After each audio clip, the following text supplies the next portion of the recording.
동북아 공동체문화재단 박종수 상임대표입니다.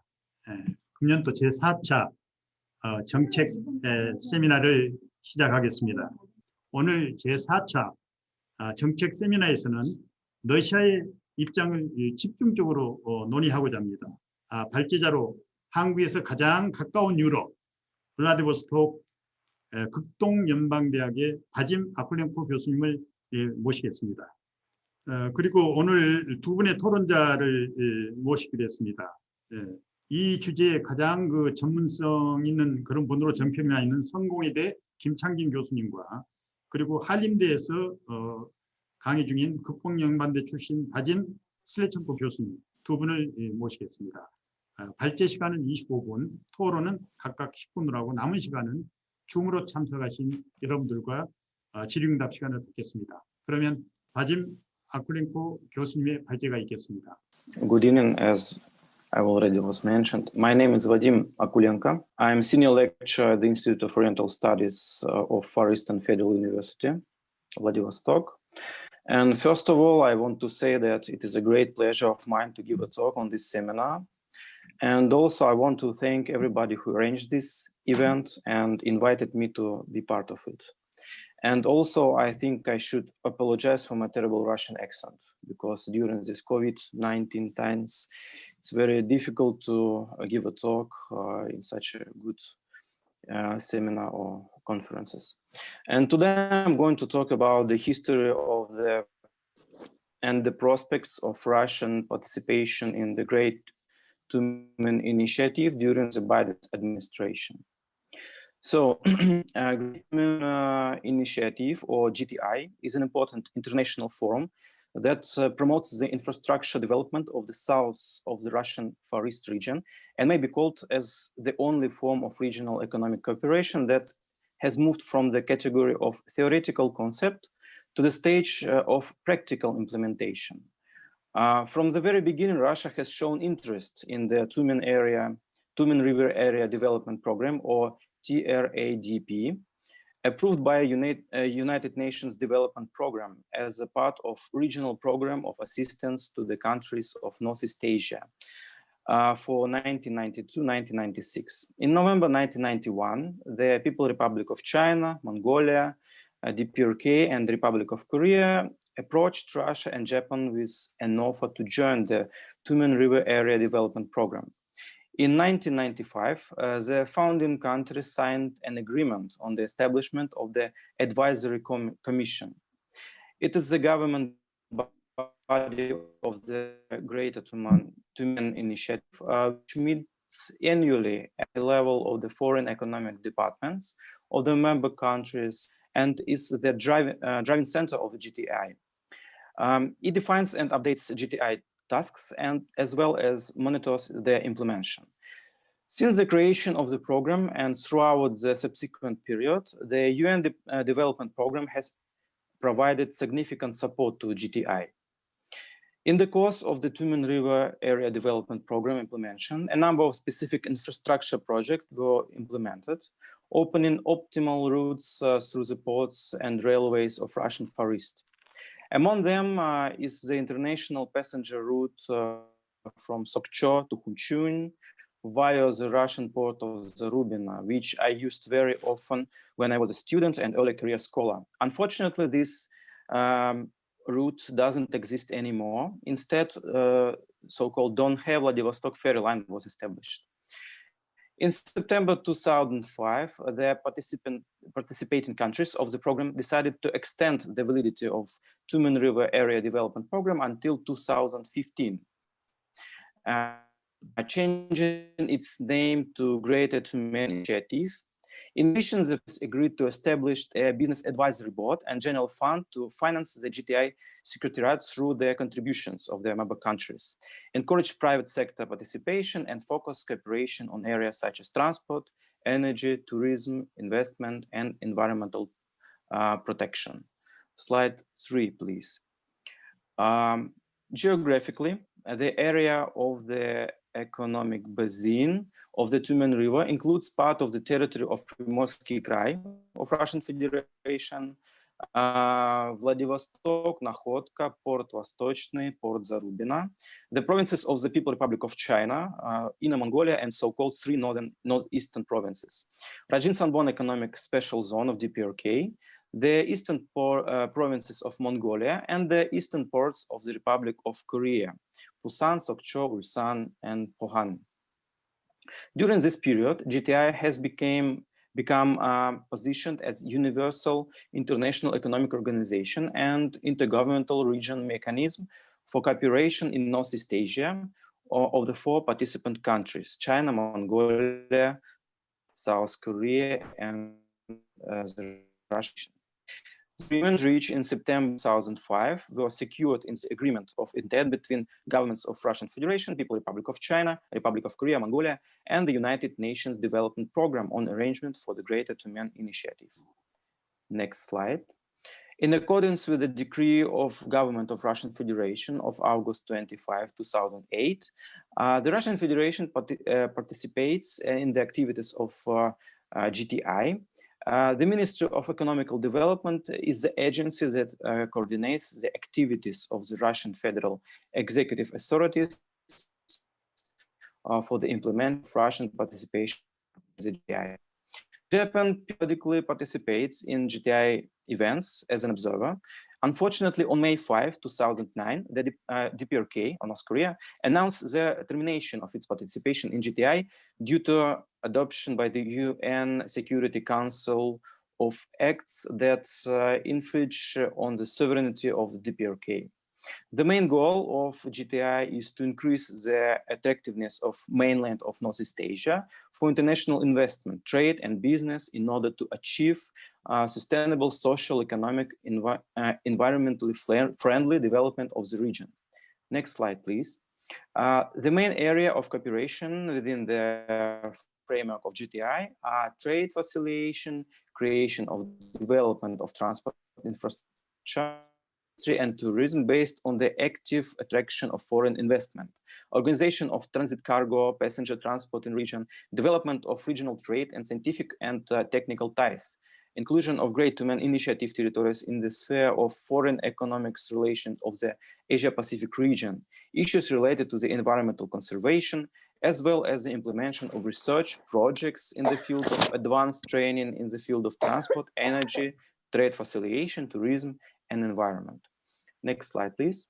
The GTI established a Transport Council at the 10th meeting of the Advisory Commission in 2009 in order to expand cooperation in the field of transport improvement.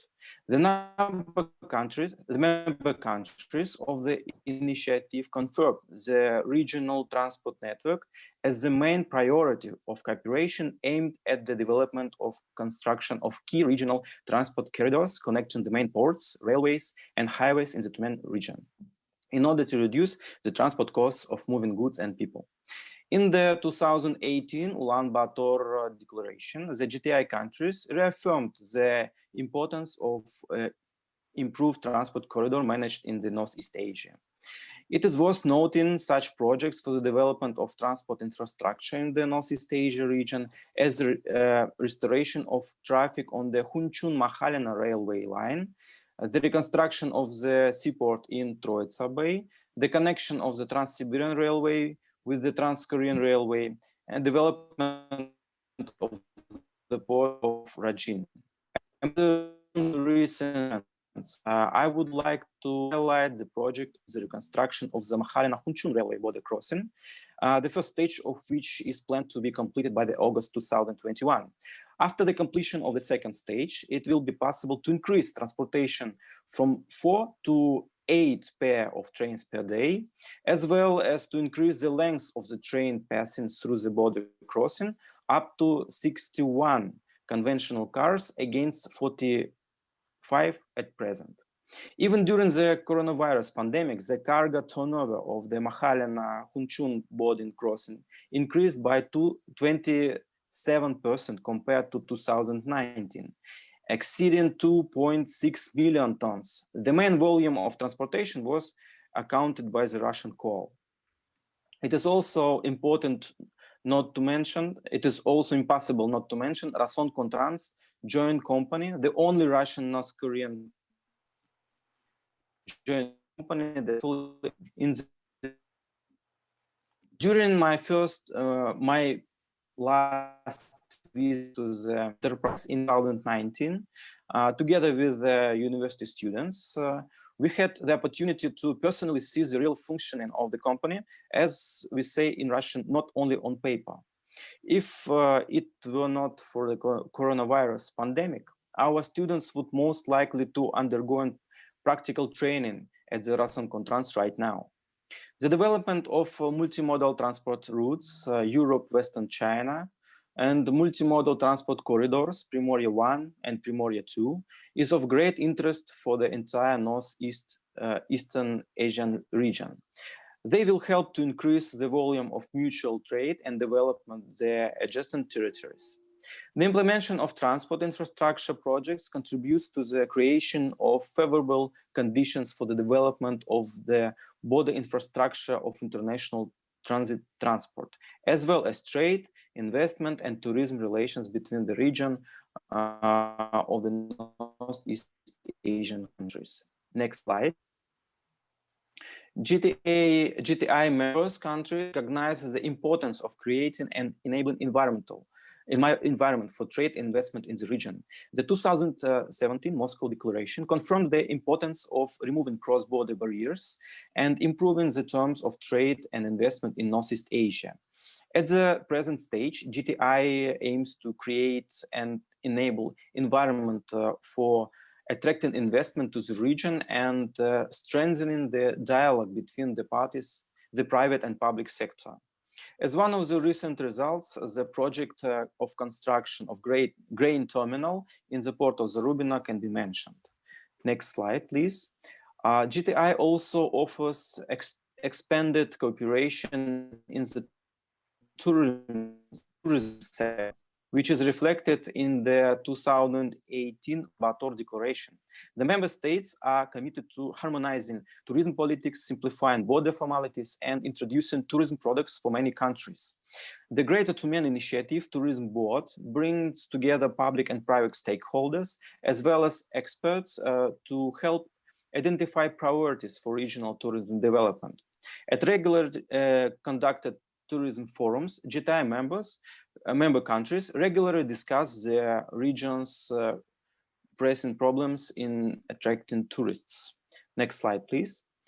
At the 9th Tourism Forum of Northeast Asia and the Greater Tyumen Initiative, held on November 15, 2020, the Russian side announced promising areas for the development of tourism, including the creation of comfortable tourist infrastructure, the promotion of regional and the development of new tours. According to the Agency for Tourism of Primorsky Krai government, the government of the region proposed to intensify PR interactions between the GTI member countries for the rapid restoration of communication after the end of the COVID-19 pandemic. This proposal was supported and will be considered during the next meeting of the GTI Tourism Board in the second half of 2021. In general, GTI is designed to create an environmental conducive to the increasing the number of tourists from other countries arriving to the Tyumen region. To this end, the actions of the participating countries should be aimed at increasing cross-border tourist flows, improving the tourist infrastructure, facilitating the simplification of the border regime for the entry of tourists, and simplifying the procedure for obtaining a visa. Unfortunately, the pandemic has made it more difficult for tourists to access, making it impossible in some cases. However, Russia and especially the Primorsky Krai government hope for the earlier of visa-free and simplified visa exchange with the GTI countries after the situation has stabilized. Next slide, please. The availability of safety of energy sources plays an important role in the development of Northeast Asia. And in this regard, the GTI Energy Council was established to address regional energy issues, taking into account the experience of resources of the private sector. The GTI has established an agriculture committee to support cooperation in the areas of agriculture, rural development, and food security in the Northeast Asia, with the aim to realizing the region's agricultural potential to the fullest. Economic development of the Northeast Asia region has been at the expense of the environmental for many years. The GTI Environmental Council aims to bring together stakeholders, including the private sector, local governments, and the international organizations to create best practices to ensure both the environmental and economic viability of the region. Under the auspices of GTI, the Association of Export-Import Banks of Northeast Asia was established, in which the export-import banks of the GTI member countries participate. From the Russian side, it is Внешэкономбанк. The members of the association signed Memorandum of Understanding. The memorandum provides for the expansion of financial cooperations between export-import banks of Northeast Asia and other financial institutions, as well as the financing of projects supported by GTI member governments. The aim of the association's member is to develop, coordinate, and jointly implement cross-border regional projects to exchange information on regional trade and priority investment programs. The implementation of the memorandum will create a favorable climate, contribute to the economic and social development region, as well as its integration into the world economy. Thus, GTI prospects from the financial point of view are to increase the attractiveness of the mainland of Northeast Asia for international investment, trade, and business in order to achieve sustainable social, economic, and environmental friendly development of the region. Next slide, please. Separately, I would like to note such a promising project for the point of view of GTI implementation as the creation of a large fish processing center in the Tumen River area. The formation of one of the world's largest fish processing hubs at the junction of the borders of the China, DPRK, and Russian Federation can become an important aspect of cooperation between the GTI countries. A powerful fish processing cluster is being formed on the border with the Russian Federation in Hunchun, and the Hunchun-Makhayan railway line, which I already mentioned, is already well integrated into it. The combination of favorable business conditions in the special economic zones, the resource potential of the Northwest Pacific, especially the pollock, salmon, and the king crab resources, logistics opportunities, and the proximity of major markets make the formation of the fish processing hub in this area only a matter of time and political will. Next slide, please. Despite the generally optimistic view on the development of cooperation within the framework of GTI, it is worth noting that the final analysis of economic indicators carried by the Russian experts showed that the volumes of domestic trade of China, South Korea, and Mongolia grew most dynamically. At the same time, the study didn't reveal an active economic integration of the Russian Far East into the GTI. The main trade turnover of the participating countries is carried out through the Russian Central Federal District. Speaking about the subject of the Far East Federal District, not only and not so much the Primorsky region, which is geographically, as I already mentioned, is the closest to the Tumen River basin, but also other regions are trading partners. Next slide, please. And for the main goals of Russia regarding the GTI in 2021,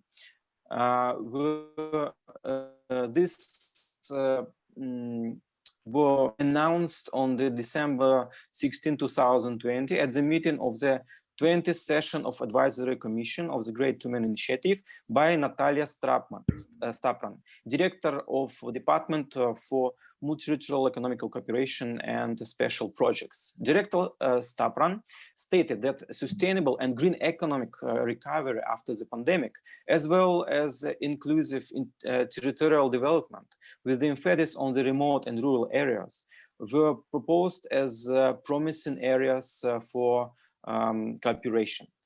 Stavran stressed that GTI member countries are important trade partners of Russia. They account for more than 20% of the foreign trade. Despite the pandemic, Russia determined to adapt to the changes and expand cooperation. A meeting of export-import banks of the four countries was also held on the eve of the event, at which WebRF presented its partners with promoting projects in the Russian Far East, including the construction of 15 gas tankers in the Primorsky Krai as part of the Arctic LNG 2 project and the land of the Leopard ecosystem cluster. On the initiative of the Russian side, the projects were included in the Seoul Declaration of the GTI 2020. Next slide, please. Russia sees role in the GTI in the promotion and implementation of research projects and projects to increase the potential of cooperation, as well as major infrastructure projects based on the strategic interest of both the long-term development of the region of the Far East, of Russian Far East, and the effective integration of Russia into trade and economic processes in the Asia-Pacific region. In continuing to coordinate the formation of the Association of Export-Import Banks of Northeast Asia, established under the auspices of GTI, and the dialogue of the legal transformation of the GTI into the International Economic Organization in the Northeast Asia. Next slide, please. Meanwhile, it should be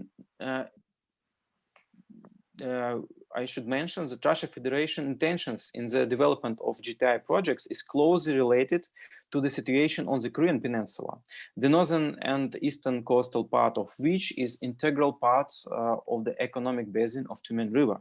Unfortunately, the Korean Peninsula, and in particular the DPRK, remain as one of the main points of tension in the Northeast Asia.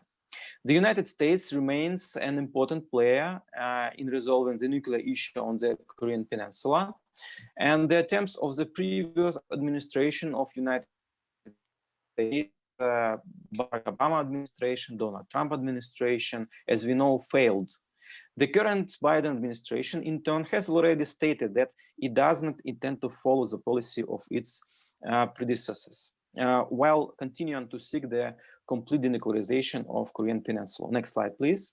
According to the press secretary of the White House, Jen Psaki, US policy calls for calibrated practical approach that is open to and will explore diplomacy with the DPRK and to make practical progress that increases the security of the United States, its allies, and deployed forces. As part of the administration review of the North Korean policy, consulted with previous administrations from as well as South Korean and Japanese counterparts, according to Psaki. Next slide, please. In this regard, it is worth noting that the situation on the peninsula, Korean Peninsula, could change dramatically if the United States again tightens its policy toward North Korea. In the face of the tough confrontation with China, which controls 90% or more of North Korean foreign trade, American opportunities to put pressure on Pyongyang are economically minimized. Attempts to use force pressure are unlikely, but they cannot be ruled out. DPRK also, in such conditions, may try to initiate the crisis on the Korean Peninsula, as we already seen before. Thus, Russia cannot ignore the factor of the United States in the region, and therefore builds its power the DPRK in the Korean Peninsula. Next slide, please. According to one of the leading experts in the field of the North Korean studies, professor of Kunming University, Andrei Lankov, unfortunately for Russia, its opportunities on the Korean Peninsula, which have in any case been limited for decades, will likely only decrease during the Biden administration. According to Lankov, unlike China, Russia cannot apply any economical pressure to North Korea. Trade volumes between Russia and North Korea, even if its significant unofficial component is taken into account, also remains very small and can be measured in hundreds of millions of dollars rather than billions in which trade with China is counted. Until recently, Russia was of some interest to Pyongyang as a relatively friendly, non-threatening intermediary in talks with the United States and the West, as well as something of diplomatic counterweight in those talks. Unlike China, which Pyongyang views with caution, Russia is not particularly feared by the North Korean leadership, which understands that Moscow has neither the inclination nor the ability to interfere in North Korean domestic policy. However, with the sharp escalation of the US-Russian confrontation since 2014, Russia's opportunities to mediate have decreased. Next slide, please. Russia's dilemma on the Korean Peninsula was well described by Vasily Kashin. Option one is for Russia is to try to conduct its own policy there, which may be a little different to China's. But though such a position might seem tempting, it would be quite costly. But Moscow doesn't look willing to do so because, to be honest, Russia's main political interests are located in the Europe, Middle East, or Central Asia, not in Asia. Option two is for Russia to reconcile itself with following in China's slipstream. That approach doesn't require major investment, but it does, of course, mean temporarily relinquishing autonomy in its action on the Korean. Biden's election increases the likelihood of the second scenario. So a passive stance and the willingness to follow China's lead. Thank you very much for your attention. 이상입니다. 아쿠렌코 교수님, 감사합니다. 멀리서 블라디보스톡에서 직접 발제를 해주셔서 시간을 충분히 많이 드리려고 했는데 정확히 시간을 지켜주시네요. 남은 문제들은 이따가 서로 토론자와 그리고 여기 줌으로 들어온 참가자들과 서로 시간을 공유하도록 하겠습니다. 특히 이 아쿠렌코 교수님이 발제한 내용이 이 GTI 도망강 개발 계획은 주변국 모두에 유익한 그런 그 프로젝트인데도 안 되고 있는 이유 중에 가장 큰 거가 아직도 이게 국제기구로 전환을 못하고 있다는 거 하나, 그리고 이제 북한의 문제가 아직 이 부담 요인으로 작용하고 있다는 거, 뭐 이런 게 이제 하나의 요인으로 볼 수가 있고요.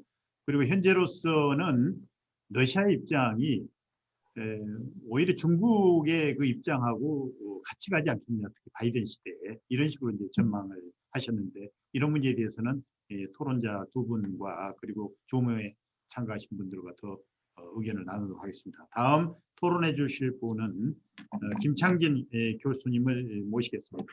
네, 안녕하세요. 김창진입니다. 이렇게 만나뵙게 돼서 반갑습니다.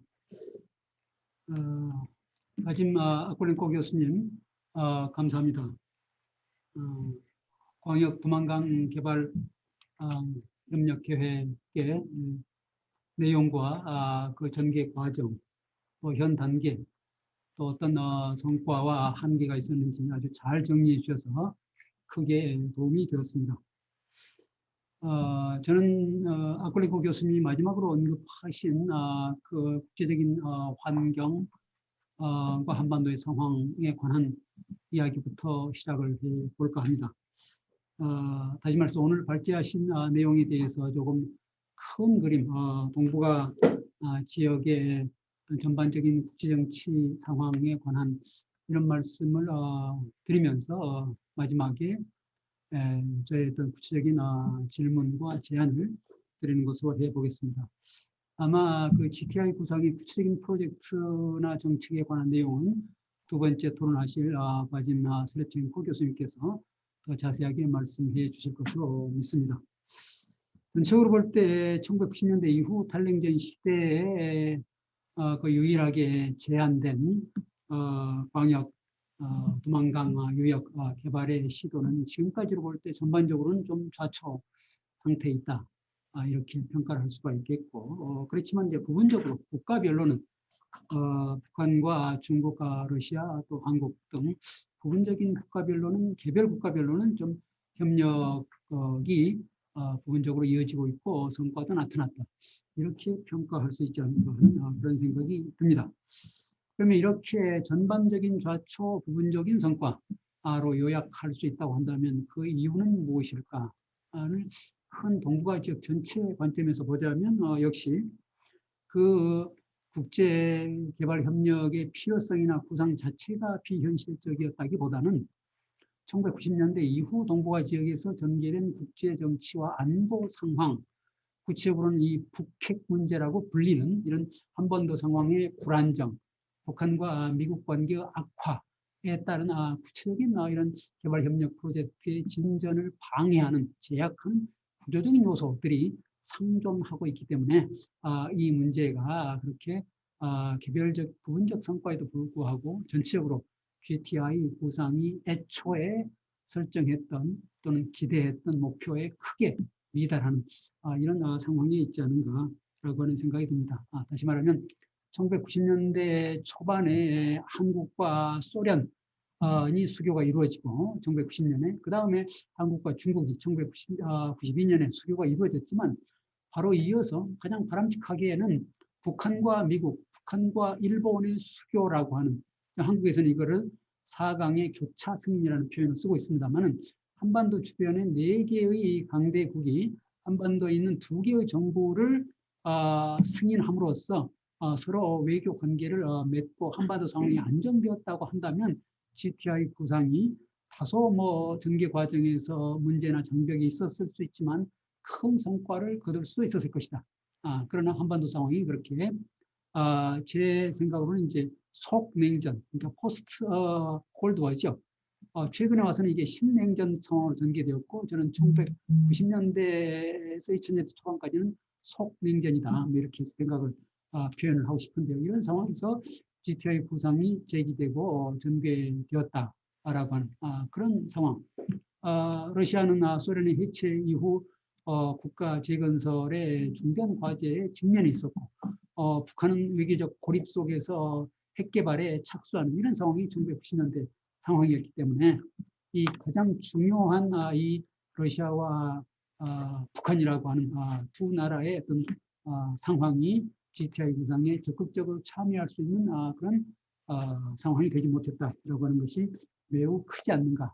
그래서 이 한국도 포함해서 1990년대 이 탈냉전이라고 말하지만 탈냉전 전체적으로 세계적으로 탈냉전 상황은 전개되는데 그러나 탈냉전 속에서 외교와 국제관계를 담당했던 사람들의 인식은 여전히 냉전적 인식을 벗어나고 있지 못했다. 미국이 동북아에서 여전히 어떤 자신의 헤게모니를 강화하려고 했고 소련과 중국은 경제가 급성장한 한국과 수교를 하는 것이 급했고 한국도 소련과 중국과 수교를 하면 그것이 이제 끝이다 라고 하는 이런 사고방식을 가졌기 때문에 한반도의 어떤 평화 그다음에 동북아 전체의 상황의 안정적 관리라고 하는 보다 큰 그림을 그리지 못하면서 결국은 여기까지 오지 않았는가라고 하는 그런 생각을 해보게 됩니다. 따라서 한국에서 아까 우리 박종수 대표님께서 초두에 언급하셨습니다마는 신북방 정책도 경제협력과 어떤 정치적인 문제를 완전히 분리해서 사고하는 이런 전제에 기초하고 있는데 물론 경협과 어떤 정치 안보 문제 분리라고 하는 것이 정경 분리 원칙에 따라서 상당히 성과가 있는 경우도 있지만 그러나 동북아에서는 그 두 개를 분리할 수 없다라고 하는 것이 지난 30년 동안 우리에게 주는 대단히 중요한 과제이기 때문에 이 동북아에서의 정치 안보적인 불안정 상황이라는 것을 이제는 상수로 간주하고 우리가 경제협력의 문제를 구상과 전략을 내놓고 실천을 해야 되지 않겠는가. 조금 전에 언급이 됐습니다만 지금 문재인 한국 대통령과 바이든 미국 대통령의 회담이 이번 주에 있습니다. 어떻게 나올지 다 이제 기대를 하고 주시하고 있습니다만 제 생각에는 미국의 입장에서 볼 때 과연 이 지금 한국의 문재인 정부가 지금 약 1년밖에 상황이 남지 않은 상태에서 극적인 전환을 통해서 한반도 상황에 평화적인 진전을 추진하겠는가? 저로서는 상당히 신중한 생각이 듭니다. 현상 관리를 하면서 부분적인 협상을 시도하면서 나머지 1년을 보내게 되지 않을까. 결국 내년에 어떤 정권이 들어서느냐 하는 것이 미국에게도 굉장히 중요한 것이기 때문에 그런 상황을 보겠지 않겠는가라고 하는 것이 저의 개인적인 전망입니다. 또 하나는 이제 이 GTI 구상이 가지고 있는 기본적인 한계이자 앞으로 우리가 염두에 두지 않으면 안 될 것.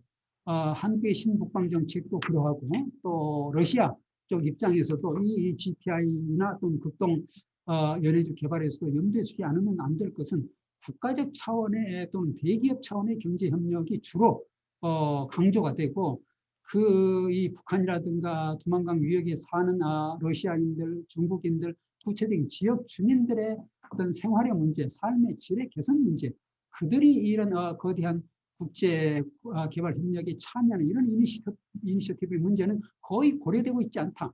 정부 간 협력 차원만 지나치게 강조되고 있는 이런 문제가 있다라고 하는 것이죠. 그것은 한국이나 북한이나 중국이나 러시아 이 동북아의 4개의 국가가 다 국가 중심적 전통이 굉장히 강한 나라다라고 하는 것이죠. 이런 것들이 최근에 강조되고 있는 민간 외교라든가 공공 외교라든가 유엔이 내세우는 지속 가능한 개발. 이 GTI도 이제 그 한 부분에 지속 가능한 개발을 문구는 들어가 있지만 실제 지속 가능한 개발이라고 하는 것은 가장 중요하게는 생태 환경을 침해하지 않고 지역 주민들의 삶의 질에 직접 기여하는 그런 개발이 지속 가능한 개발인데 과연 얼마만큼 그동안 지난 30년 동안의 GTI 구상과 전개가 그런 지속 가능한 개발이라는 측면에서 개발하는 것에만 중점을 두었지 지속 가능, 서스테이너블이라는 이런 문제에 얼마나 신경을 썼는가 반성하지 않을 수가 없다 이렇게 생각이 됩니다.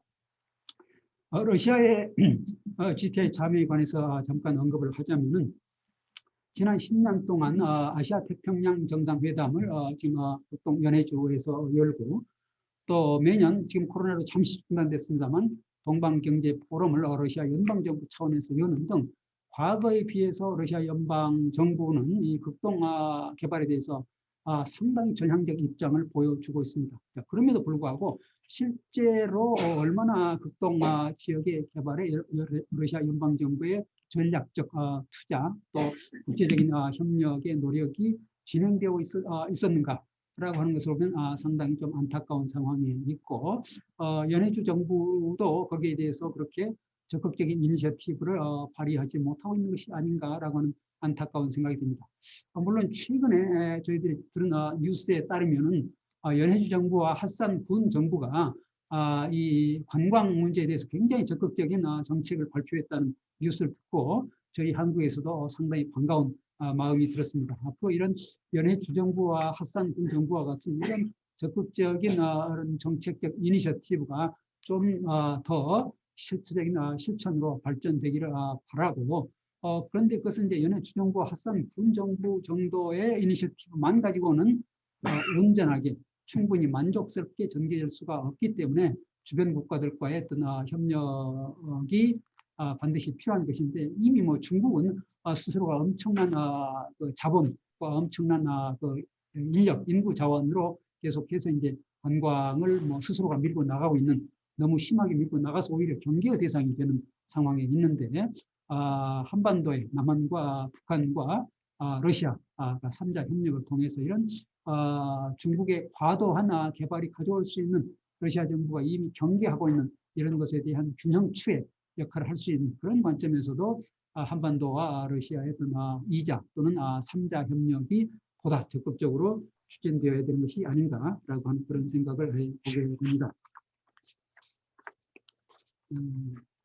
한국의 GTI에 대한 참여를 잠깐 언급을 하자면 역시 이제 한국 정부는 그동안 이 한반도 상황의 불안정 때문에 구조적으로 가해진 제약이라고 하는 상황도 있었지만 이 GTI의 범위 내에서 또는 한국과 러시아, 북한 3자 협력의 범위 내에서 할 수 있는 역할들마저 스스로 방기하는 대단히 안타까운 모습을 보여왔습니다.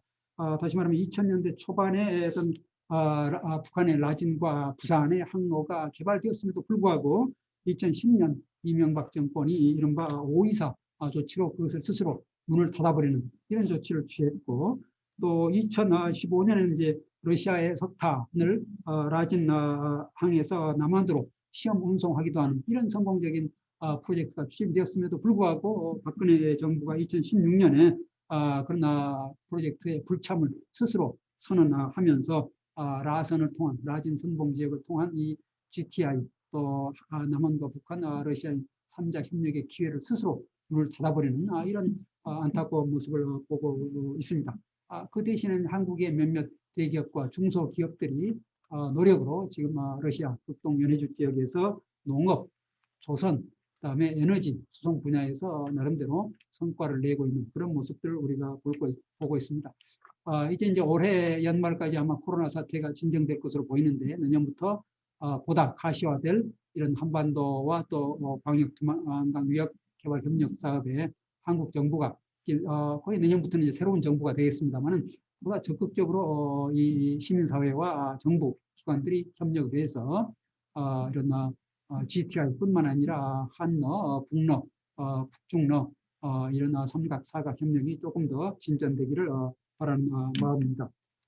시간이 지금 지나고 있기 때문에 제가 준비한 이런 토론문을 다 자세히 말씀드릴 수는 없고 마지막으로 좀 줄여서 아쿨렌코 교수님께 질문을 몇 가지 드리고 또 저의 제안을 몇 가지 드리는 것으로 토론을 마무리할까 합니다.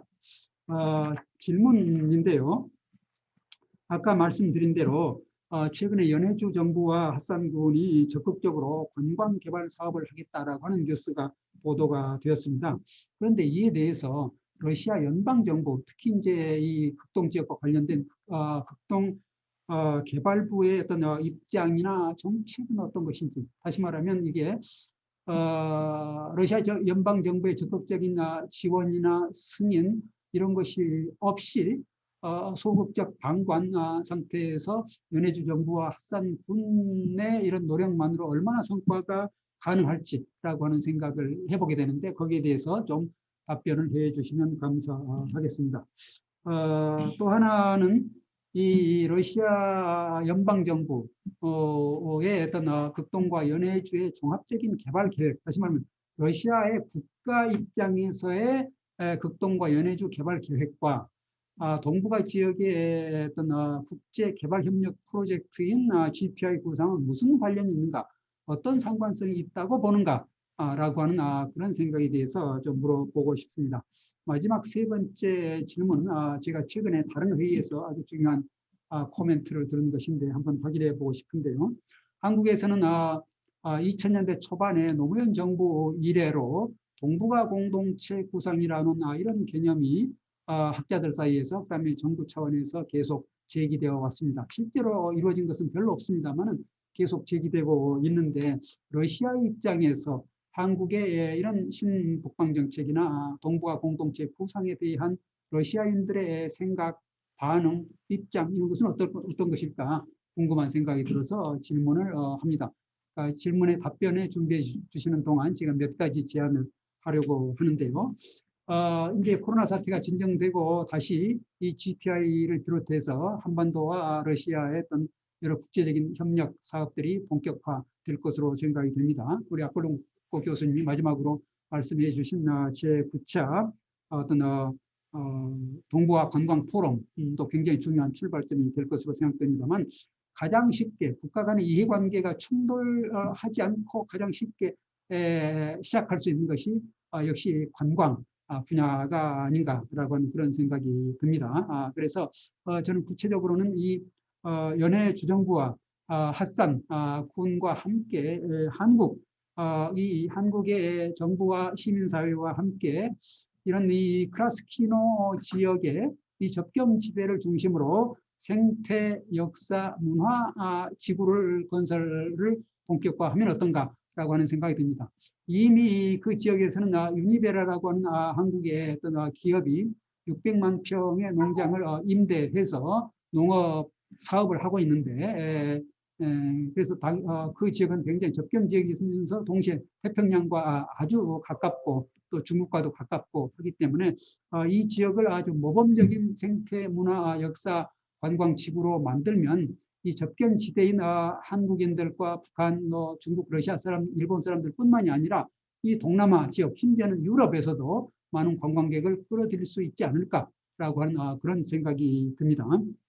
자, 두 번째로 제안하고 싶은 것은 이런 이 동북아의 어떤 국제 개발 협력과 관련해서는 정부의 어떤 프로젝트 또는 유엔의 프로젝트식으로만 이렇게 프로젝트 베이스로만 제한되고 있는 그런 한계가 있는데 이 동북아의 지식인들, 정책 관계자들이 지혜를 모아서 이 동북아의 평화 경제 공동체, 그러니까 앞으로 예컨대 앞으로 한 30년 후에 2050년에는 뭐 유럽연합 수준까지는 가지 않더라도 최소한 동남아 연합 이상의 수준을 성취할 수 있는 그런 한 세대 약 30년의 목표를 설정하고서 그런 비전과 전략을 공동으로 지금까지는 특정한 국가들 뭐 한국, 북한, 러시아, 중국, 일본이 따로따로 자기네 국가의 전략만 일방적으로 발표를 해왔는데 그러지 말고 이런 동북아 국가의 지식인과 정책 관계자들을 모아서 집단지성으로 공동의 지혜를 모아서 어떤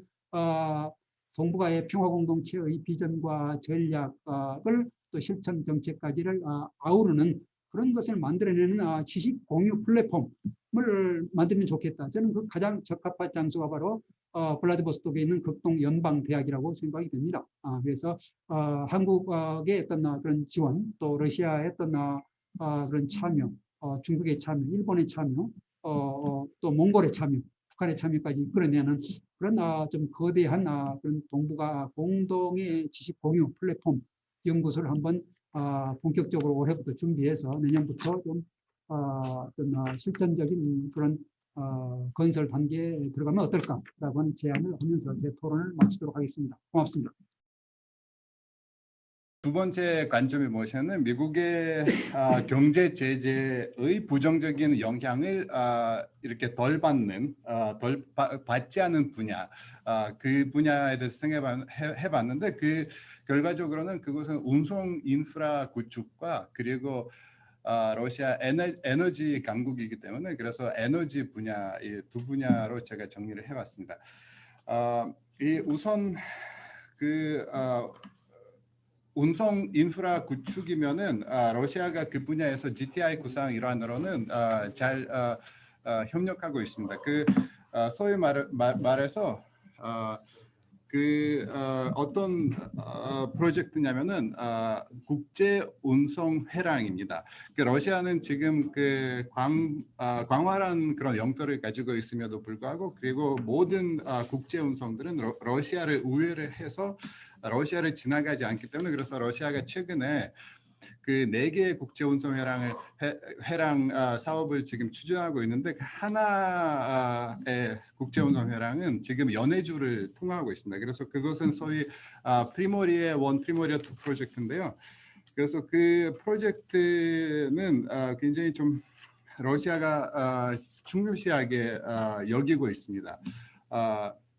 그 2017년부터 러시아는 그 프로젝트를 추진하기 시작하였는데 2017년부터는 시진핑 주석이 모스크바를 방문했을 때 그 국제 운송 회랑에 대한 양해각서가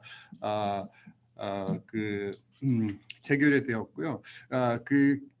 그리고 그 후에는 2019년에 그 중국의 중국교통건설유한 공사라는 CCCC라는 회사가 있는데 그쪽에서는 전문가들이 와서 예비 타당성 조사를 해서 그 러시아의 그 예비 타당성 조사의 결과를 넘겼습니다. 이 사업은 어느 정도 그 완료 그 프리모리아 1하고 프리모리아 2 두 개의 국제 운송 회랑인데 그 프리모리아 1은 완성도가 어느 정도 높은 프로젝트고요. 지금 그 4차선 고속도로만 남아 있습니다. 4차선 고속도로 완공이 되면은 그 프로젝트가 그 지장 없이 실행될 수가 있습니다. 그리고 이렇게 되면은 중국뿐만 아니라 그 한국도 이 프로젝트의 이득을 볼 수가 있는데 제가 알기로는 한국은 2025년까지 동북 삼성 지역과 교류 규모가 180억 달러에 도달할 예정인데 그래서 이 대련을 통과하지 않고 러시아 나호tka 항을 통과해서 중국 동북 삼성에 가면은 굉장히 운송 회사들이 많은 이득을 볼 수 있다고 생각합니다. 그리고 두 번째 분야는 에너지 분야인데, 근데 러시아는 지금 사실은 에너지 유럽 지역과 달리 극동 지역에서는 좀 다른 접근 방법을 시도하고 있는데, 그것은 천연가스 수출을 여전히 하면서 수소를 제조를 해서 수출하려고 합니다. 지금 이 수소를 어떻게 두 가지 방법으로 제조를 할 수가 있는데, 첫 번째 방법은 메탄 분해와 메탄 분해 방법도 있고, 그 다음에 두 번째 방법은 물 전기 분해 방법이 있는데요. 그래서 러시아는 이 두 개의 방법을 동시에 이용하려고 그러는데, 그 메탄 분해 방법은 러시아 가스 회사 가스프롬이 추진하고 있습니다. 근데 메탄 분해 방법을 이용하게 되면은 이산화탄소가 많이 발생되기 때문에 그래서 그 이산화탄소를 포집을 해서 저장하는 기술이 굉장히 중요한데, 그 가스프롬은 지금 이 부분에 대해서 많이 고민하고 있고요. 그래서 가스프롬 주로 수소를 수출하려고 하는 나라들은 주로 한국과 중국입니다. 그리고 두 번째 방법은 물 전기 분해 방법인데요. 그 러시아 원자력 공사가 지금 추진하고 있는데요. 그 사할린에서 그 부유식 그 바다에 떠다니는 그런 원자력 발전소를 건설을 해서 그리고 왜냐하면 물전기 분해 방법이면 그 전기를 많이 필요로 하는 그런 방법이고요. 그래서 어쩔 수 없이 그냥 원자력 발전소들이 많이 필요합니다. 그래서 이 로스아톰이라는 러시아 원자력 공사는 주로 사할린에서 이 프로젝트를 추진하고 있는데, 일본으로 주로 이렇게 수출할 계획입니다. 그래서 이 프로젝트를 원활하게 추진하기 위해서는 사할린에서 수소밸리, 뭐 실리콘밸리와 비슷하게 수소밸리 그런 지역을 구축할 방법도 러시아 정부가 고려하고 있습니다. 그리고 그리고 사할린에서 물론 물 전기 분해 방법을 고려하고 있는데, 그 메탄 가스 분해 방법도 고려하고 있습니다. 왜냐하면 사할린에는 석유가 나기 때문에, 석유가 고갈되면은 그 땅속에 빈 공간이 많이 생기기 때문에, 그래서 그 빈 공간에서 그 포집된 이산화탄소를 저장하기에는 굉장히 용이한 지역입니다. 그래서 제가 보기에는 러시아는 앞으로 그 GTI 구상 일환으로는 이 두 가지 분야에서 바이든 시대 두 가지 분야에서 협력할 가능성이 굉장히 높습니다. 그 국제 운송 회랑 분야에서는 이미 그 GTI 구상 일환으로 하고 있지만, 에너지 수소 수출도 우리가 좀 기대해야 되지 않을까, 그런 예측을 해봤습니다. 이상입니다. 슬랩첸코 교수님의 그 토론문 중에 아주 주목되는 부분이 마지막에 그 강조를 하셨는데, 하나는 이제 국제 해랑으로서의 그 교통 분야, 이건 이미 진행이 되고 있기 때문에 뭐 가까운 시일 내에 동북아뿐만 아니라 국제적으로 활용 가능한 교통망이 구축될 거라는 거하고, 또 하나가 이제 아주 그 제가 생각이 신선한 그런 그 안인데, 수소 수출을 위한 수소 밸리를 앞으로 동북아 쪽에 구축을 할 것이라는 거. 제가 알기로는 지금 러시아의 수소 생산량이 이 러시아의 가스 생산량에 버금가는 정도의 대규모가 되고, 앞으로 가스 하면 전 세계에서 가장 매장량이 많은 게 러시아인데, 수소 생산량도 거기에 버금갈 거라는 이런 전망들입니다. 그렇다면 동아시아 쪽에 수소 수출을 위한 그런 그 밸리를 구축한다면 앞으로 우리 한국에도 상당한 그런 많은 긍정적인 효과가 있을 걸로 봅니다. 방금 그 두 분의 토론 감사드리고요. 먼저 김창진 교수님께서 질문하신 세 가지, 이 세 가지에 대해서 아쿨렌코 교수님께서 준비가 되어 있으면 답변해 주셨으면 감사하겠습니다. 예, 아주 좋은 독특한 질문을 해주셔서 대단히 감사합니다. 죄송하지만 제가 지난 1년 동안 한국어 해본 적이 거의 없었기 때문에 그래서 제 머리 좀 정확히 나오지 않을 수도 있습니다. 그래도 불구하고 제가 대답해 보도록 하겠습니다. 첫 번째 질문 경우에는 관광에 대해서 물어보셨는데 관광 사업에 우리 러시아 정부는 작년부터 관광업에 많은 관심을 보여주고 있습니다. 특히 국내 관광업이 발전하기 위해서 많은 노력을 하고 있는데 그래서 아마 연방 정부 수준에서도 아까 말씀하셨던 크라스키나 발전 사업 그리고 연해주 관광업 발전 사업을 또 지원하고 또 승인했을 것 같습니다. 그리고 말씀하셨던 크라스키너 지역에 대해서 이렇게 많은 얘기를 하셨는데 그 위에는 블라디보스토크 그리고 나호tka 한 사이에는 스티클레누카라는 발굴지가 있습니다. 이 발굴지는 지금 우리 연해주 주정부는 계속적으로 발전하고 있습니다. 스티클레누카 테마파크 만들고 싶다고 그랬어요. 이 스티클레누카는 이 발굴지는 뭐 아주 넓게 알려져 있는데 왜 이렇게 널리 알려져 있느냐면 일단 도로가 아주 가깝게 있는데 그래서 관광객들이 문제 없이 스티클레누카 발굴지를 접촉할 수 있는 곳입니다. 크라스키너 경우에는 습지에 있습니다. 그래서 제가 조금 고고학적인 배경이 있으니까 크라스키나 몇 번이나 방문했는데 관광객들이 크라스키나까지 가는 것이 아주 어렵습니다. 습지를 통해서 가야 되고 그리고 여름 특히 7월, 8월 경우에는 비가 많이 오면 갈 수가 없습니다.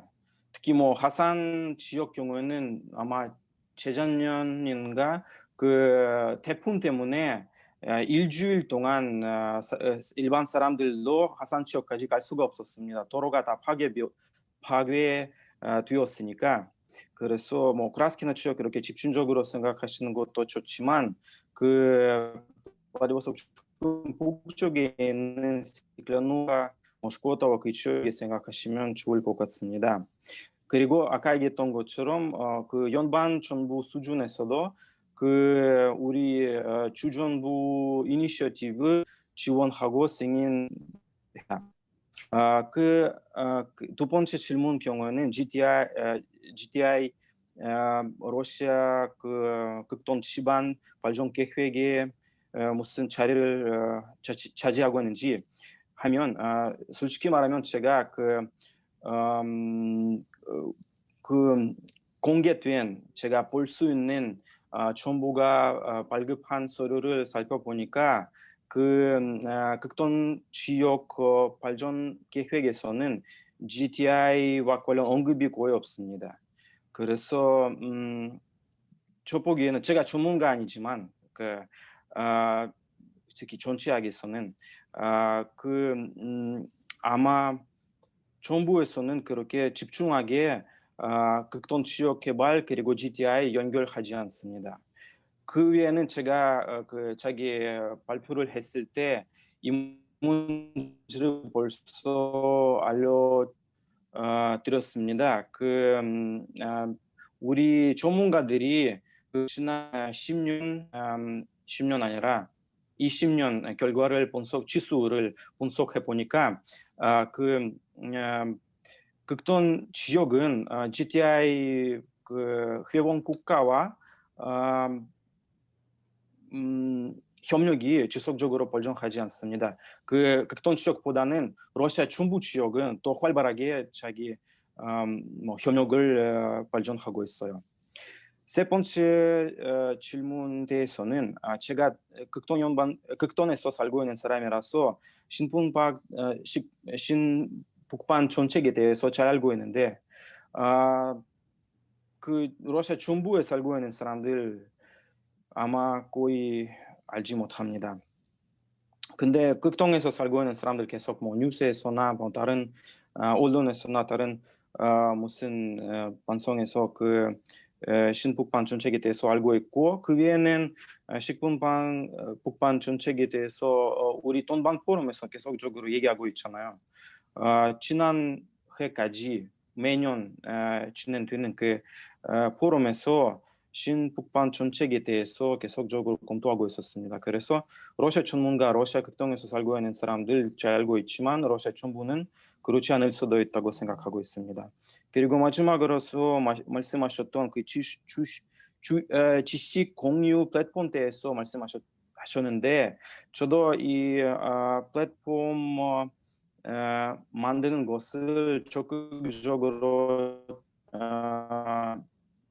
지지합니다.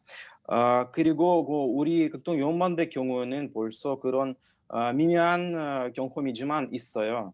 우리 대학교에서 거의 매년 2015년부터 계속적으로 한국학 학술대회가 있었는데 그 한국학 학술대회에 참가했던 사람들 GTI 국가 그리고 그 주변 국가 사람들이었습니다. 일본 사람, 중국 사람, 북한 사람도 있었고 한국 사람도 참가, 러시아 사람 마찬가지로 다 많았어. 그 이 자리에서 한국학 관련 문제를 검토했지만 앞으로 이 범위를 넓힐 수 있을 거라고 생각합니다. 그래서 그 블라디보스토크에 있는 극동 연마대 플랫폼으로서 사용하면 좋은 생각이시고 그 외에는 뭐 두만강 포럼도 있는데 그 두만강 포럼 참가하는 사람들 주로 중국 그리고 한국 그리고 북한 사람들이지만 러시아 사람들 거의 없습니다. 제가 2년 그 2017년 18년 19년 참가했는데 저밖에 러시아 사람 2명밖에 없었어요.